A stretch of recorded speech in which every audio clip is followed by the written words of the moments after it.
Is lvnv funding suing you over a debt that they purchased? If you're being sued by lvnv funding, here's what you need to do. Is number one, you need to respond to the complaint or the court summons. If you don't do that, you're going to put yourself in a bad situation.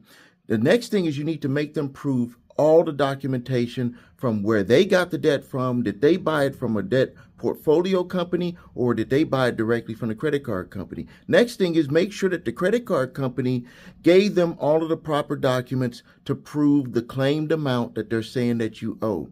This is one of the traps that they don't want you to put them into. They're going to make you focus on the contract and all of that stuff, but that is important. But the number one hurdle that they have a problem getting over is proving the claimed amount. So if you're being sued by lvnv funding or any debt collector that purchased your debt, make them prove the claimed amount. Let me tell you some ways to start